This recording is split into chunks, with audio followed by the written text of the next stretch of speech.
Welcome to the DraftKings Daily Trot. I'm Jason Gilbo, JGilbo11. With me is Russell Clay at Russell J. Clay. Taking a look at the Sunday main slate, 11 games starting at 107. And a good slate. I mean, I feel like there's a decent amount of pitching options you can roll with, but obviously there's plenty of offense in this one as well. Yes, I do quite enjoy the slate we got upon us. It never fails when we record the night before that there is some type of voice that comes from your end. It's true. It's true. That's definitely like a theme of not only my podcasting, but probably my life as well. It's only at nighttime when you like come about. The other personalities come out around 7:38, you know? You're like a gremlin. Yeah. Blue Jays and Orioles here first. Aaron Sanchez versus Chris Tillman. Pitching on this one, I mean, I could definitely see Aaron Sanchez having a quality start and throwing pretty well. I'm not a big fan of the 10-1 price tag, but I do think GPPs, he's certainly been worth it. I do think there is some upside against this Orioles team that's kind of in a funk. They strike out quite a bit against right-handed pitching, so I don't mind him in tournaments. Yeah, I agree. I like Sanchez, and I obviously like him more than Tillman. I don't like that price particularly, but at the same time, I think this is a pretty good matchup for him. Obviously, you're worried about the home run power from Chris Davis, but that doesn't necessarily translate to every game, and he obviously has strikeout upside for the opposing pitchers. So, yeah, I mean, I think this is a good matchup. So, yeah, tournaments – definitely high upside, but you got to be concerned about that floor whenever you're throwing a pitcher out there against the Orioles. Yeah, definitely. And with that being said, I mean, are you looking at any Orioles? I mean, they are at relatively cheap price tags, but I'm not a fan of the righty on righty matchup here. I think if more so, I'm looking at a Chris Davis at 3.8 in GPPs, and that's pretty much it for me. Yeah, I mean, I'm okay with Trumbo at 4, but again, that's kind of forcing it in my opinion. I think you're just better off, like you said, Davis as a one-off in a tournament might get some decent ownership, but other than that, I'm not really going too heavy on the Orioles. No, me either. And as far as Toronto goes, I mean, still a tougher matchup. Tillman's pitched relatively well this year. I still don't mind some of these prices, though, of a Jose Bautista and Encarnacion. 3.9 and 4.3 are really nice. And Tillman's a reverse splits guy. I mean, we saw it with Gossman. I mean, we see the home run potential. I kind of think it's kind of a similar situation to where these righties could go off, but it's really limited once again. Agreed. So I think Bautista, Encarnacion, fine. Donaldson, a little out of my price range, but I don't hate it. I still think the front three are obviously always in play.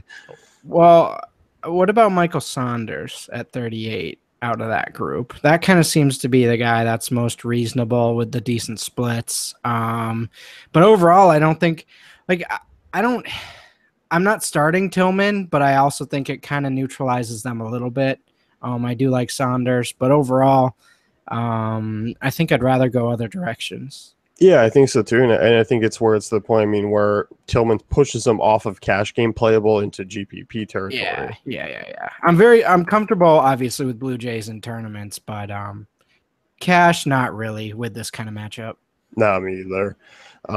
Yankees and Rays next one here. Blake Snell versus Michael Pineda, and Pineda an interesting GPP arm, priced up a little bit, 9,900. But obviously, I mean, I like the matchup here against the Rays team that strike out really a fair amount against right-handed pitching, and obviously they're a bottom 10 WOBA team. It's just a matter of what Rays team shows up. There is the high power team, but it's also a matter of what Pineda shows up as well. So I do think this is kind of a high risk, high reward situation in tournaments. Absolutely. Definitely high risk, high reward. Miller and Dickerson,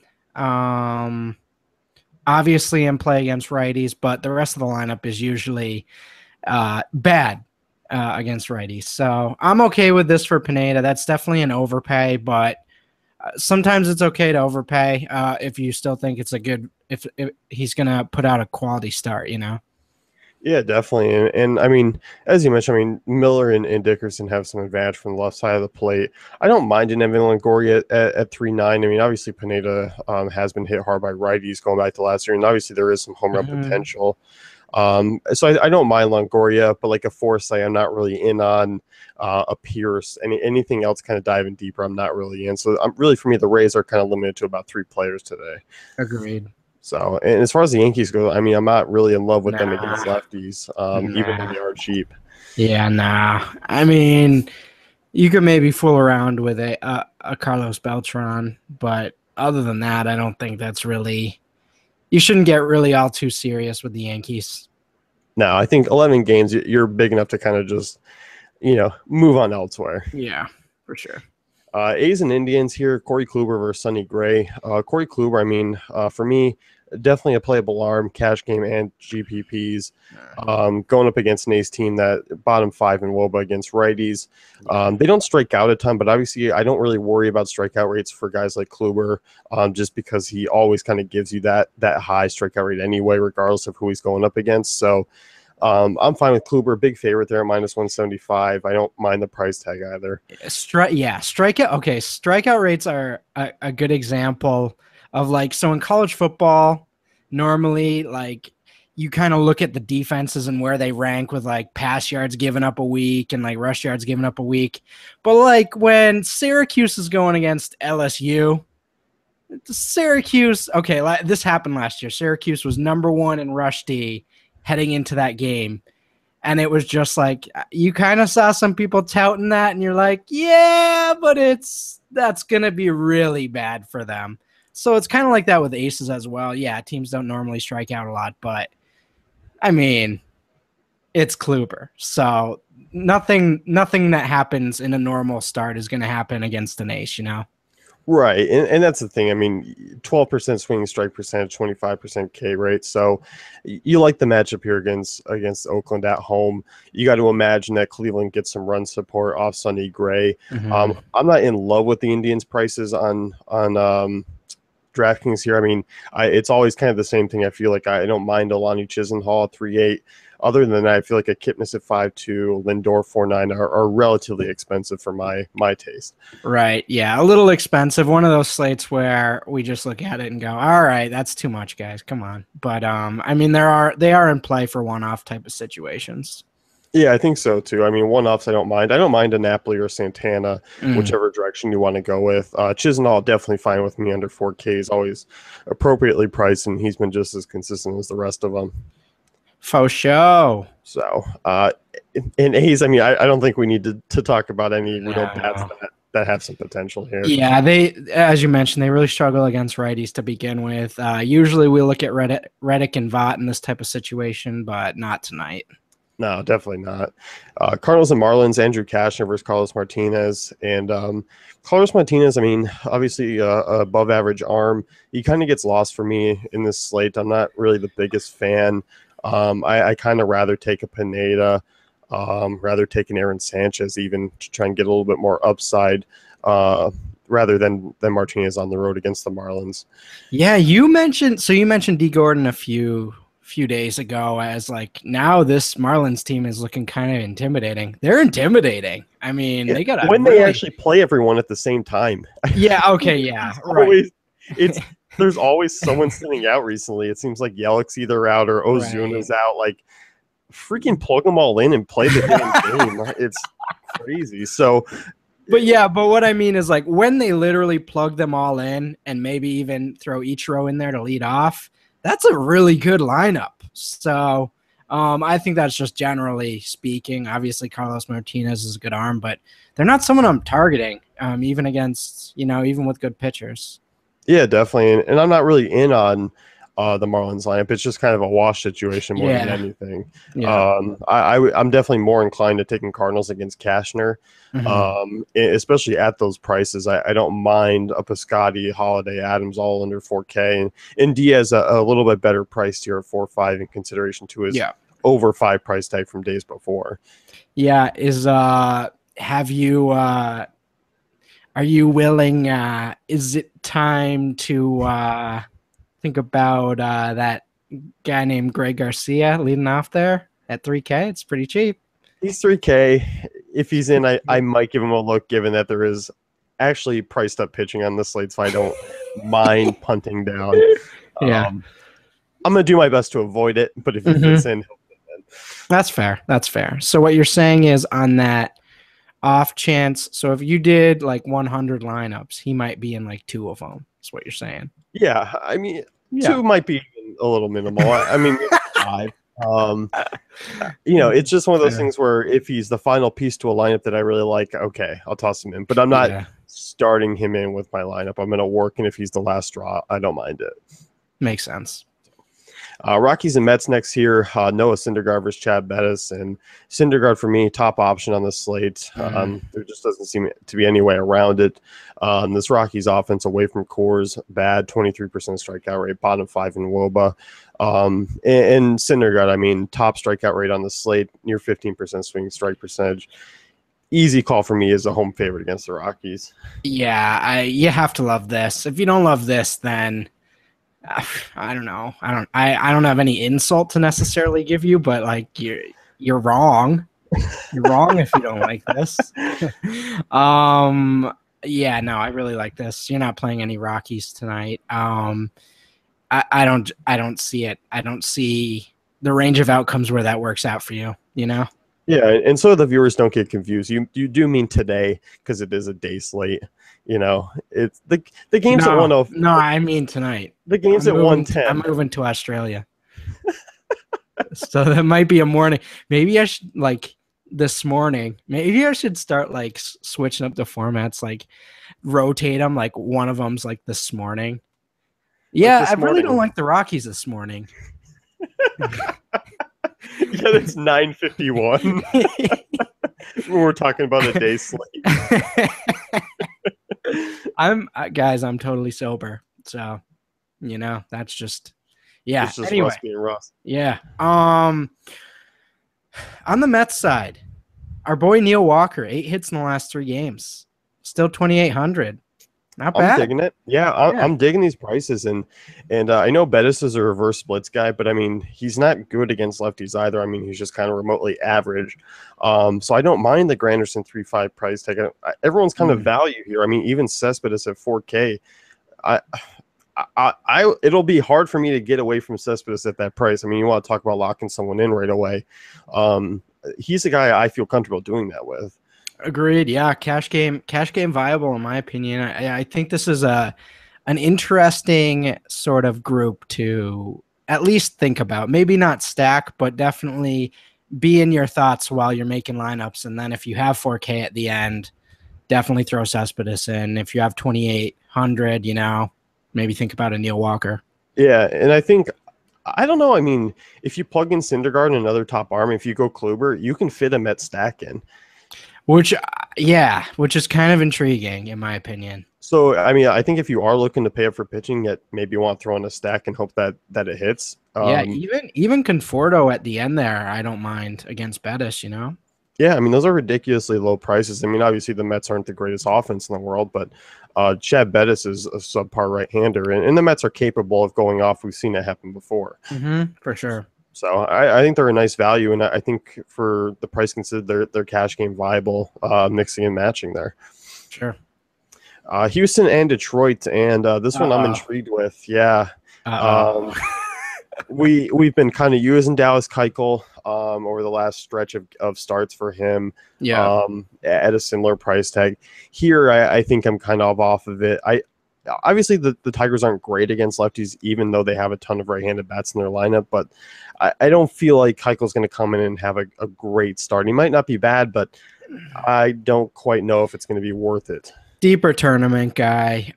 He wouldn't even really be in contention, but he has pitched well lately. You do like that lefty against the Tigers. They're not great against them, so it's not horrible. But it's at the same time, it's the Tigers, and you don't necessarily want to play a less than stellar arm against them. So deep tournament guy I'm okay with, but other than that, you don't want to be basing any roster construction type of multiple lineup things on him.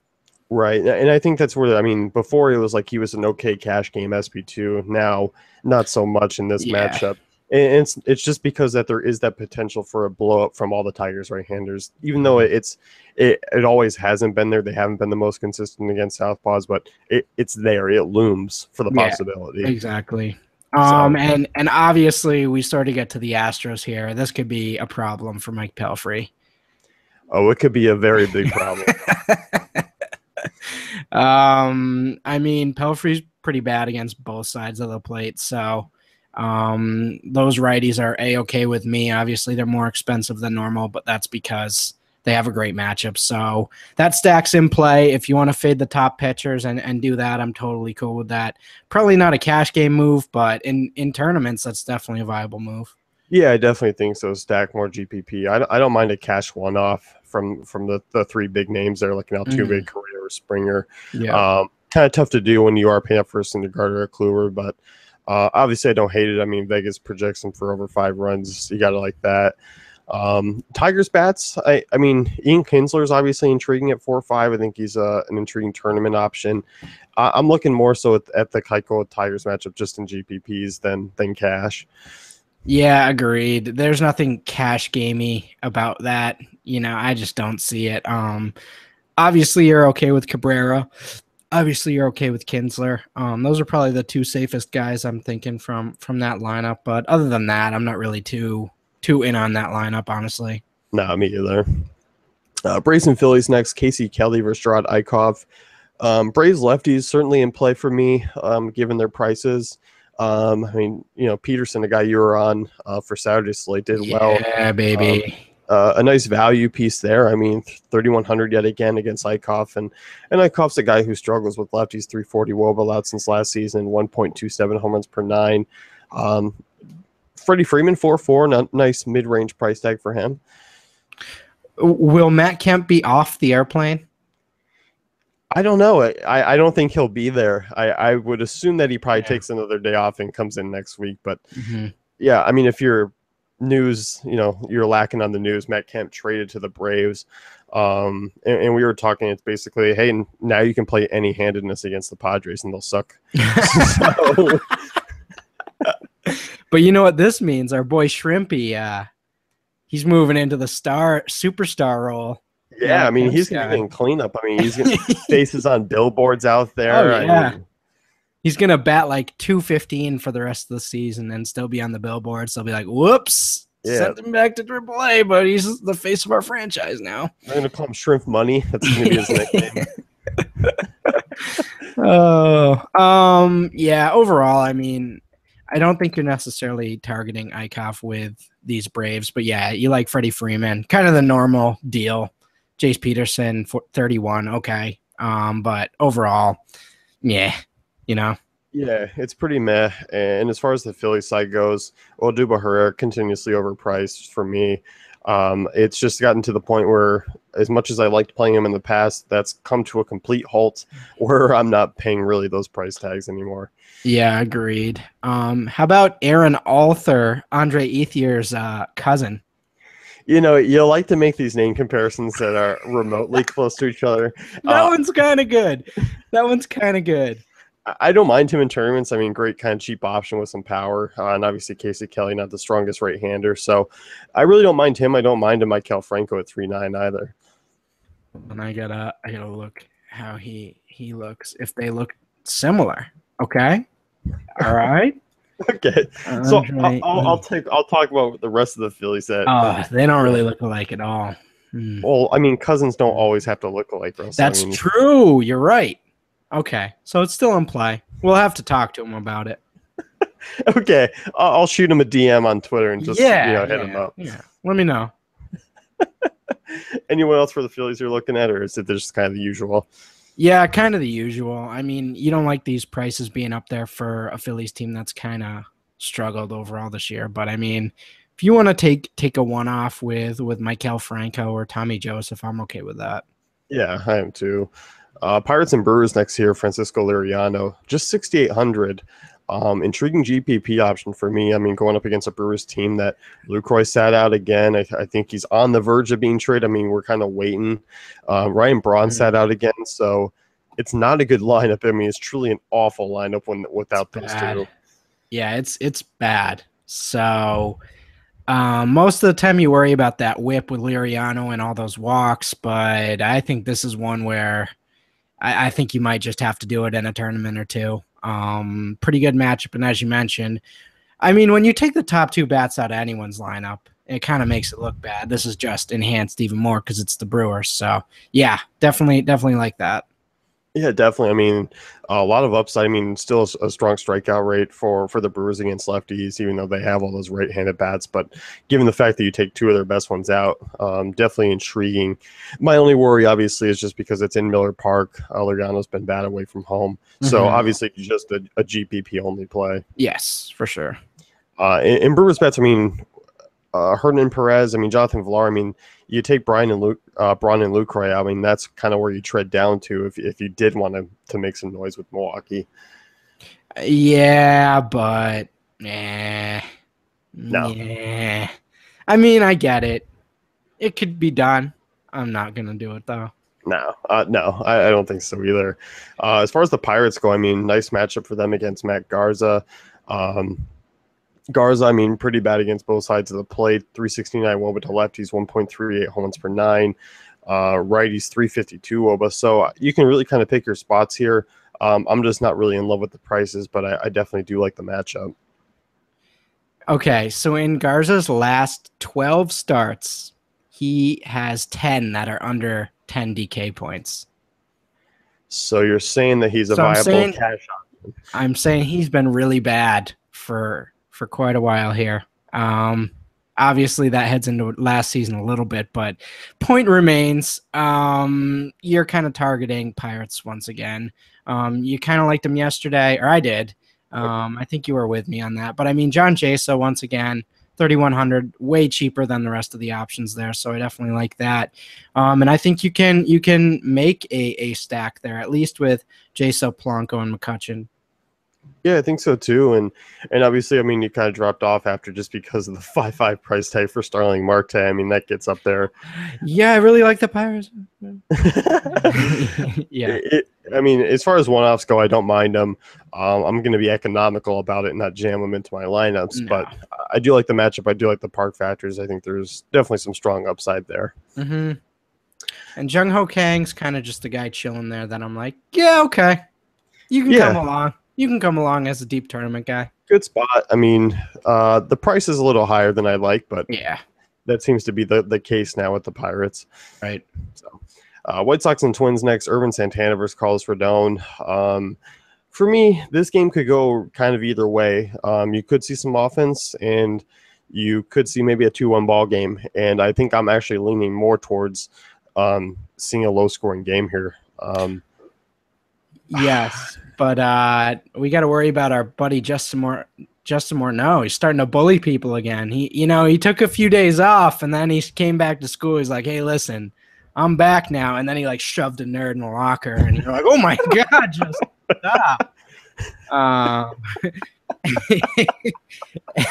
And facing his former team, so maybe a little bit of narrative street. Wow, this pod's really going off the rails in the last 20 seconds for me. Okay, back to the real stuff here. I kind of don't mind Irvin Santana here. He's not really playable, but at the same time, I'm not really looking to target White Sox here. They are cheap, but at the same time, they're just unreliable. I'm okay with Tim Anderson and taking shots with him, but other than that, I'm over it. Yeah, I am too. I mean, and Irvin Santana is a guy who, when he's on, he's on. And you can kind of look at White Sox and hope that Irvin Santana does show up and he's not quite the arm that he really is, and kind of go that route. But for me, I mean, it just is like I don't like a lot of these guys on an 11-game slate. If this was 6 or 7 games, maybe I'd dig into it more. But I'm with you. I'm just kind of overusing the White Sox as far as their value on bigger slates. Yeah, absolutely. So, I mean, it's obviously kind of the usual suspects there if you wanted to take a look at the big names, but it's not something that I feel like I'm doing today. Right. Yeah. I mean, obviously you look at Eaton versus righties, but yeah, it's still lukewarm to me. Yeah, definitely. And Rodon on the other side, I mean, I think there is some strikeout potential for him at that price. 6,800. I mean, it's just about, if he can get it together out there. But I feel more comfortable using Twins, right-handed bats like a Brian Dozier, or even a Miguel Sano at 3,800. I think those are kind of intriguing options against a lefty. See, the twins are like the nerd, the weaker guy that more knows stuff in a locker. But I'm kind of like rooting for them, and they've been taking karate classes, and I'm like, hey, you know what? Maybe they can pull something off here.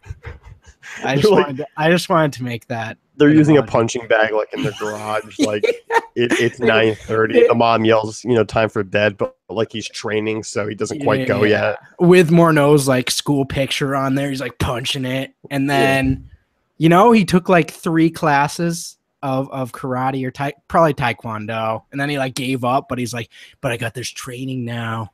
And moral of the story, I like some of the righties in this lineup. Miguel Sano, Brian Dozier. I think those guys are pretty viable against Rodon, but other than that, I think they're just tournament guys. Yep, I definitely agree. Royals Rangers here. Oh boy, I like this one quite a bit. I mean, both sides. I mean, 2 very poor to mediocre righties, however you want to rate them. Bad, and I think both sides here are in for a pretty good offensive day. Yeah, I mean, I think this is going to be a fun one, obviously. For both sides, really.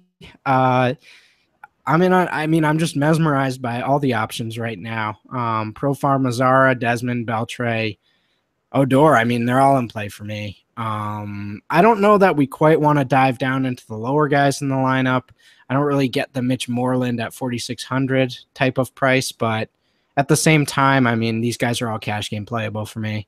Yeah, definitely. Well, DK's pricing. I mean, if someone hits 2 homers one day, they're going to immediately throw $1,000 at their name. It's just such a drag, yeah. So, yeah, I'm with you. I like Profar, I like Mazzara, I like the front 5 there. I like Odor if you're paying up for a second baseman.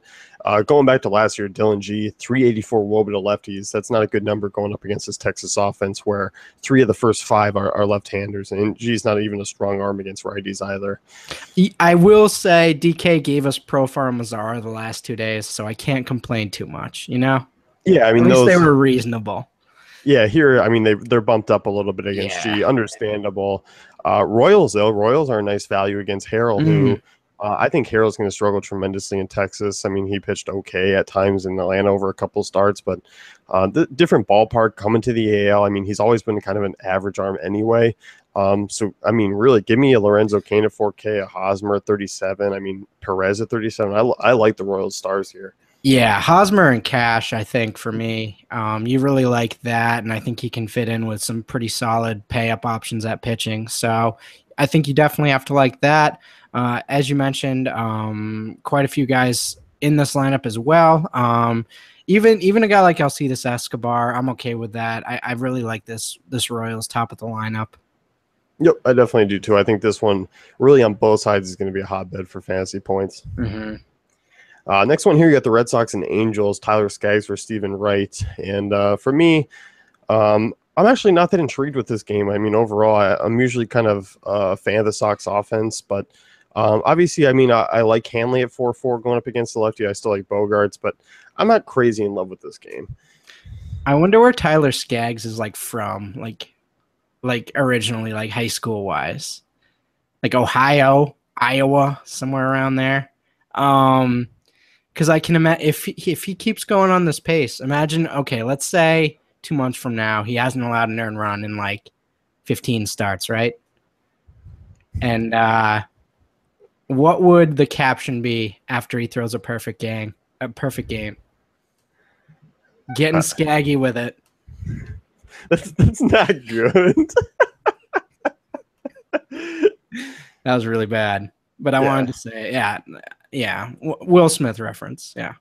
Yeah, I know the reference of getting jiggy with it, but well, you are at least 2 years younger than me, so I'm not sure if you missed that. He did Wild West, and then it was all pretty much over after. No, I saw Wild West. I had the Will Smith DVD, or not DVD. I had the Will Smith album. I mean, I think if you were born in early 90s and you were kind of coming around to, I was maybe 10.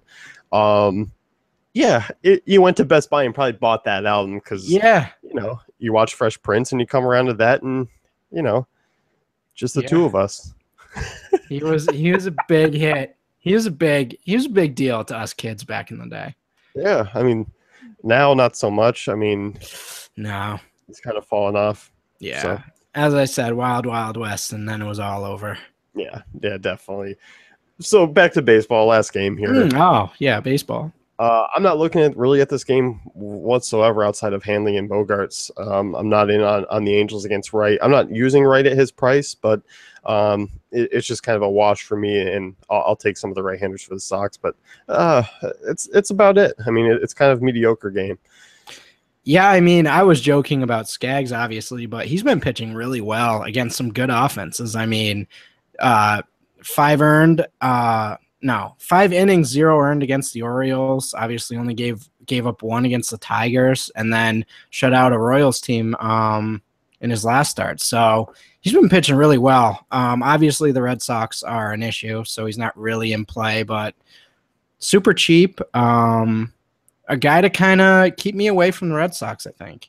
Yeah, I think so too. I think, maybe if a Hanley fits, I'm okay. But yeah, for the most part, it's not like other games where, maybe you first kind of look at that Red Sox game to kind of see what's going on there. Here, it's like, meh, it's kind of average.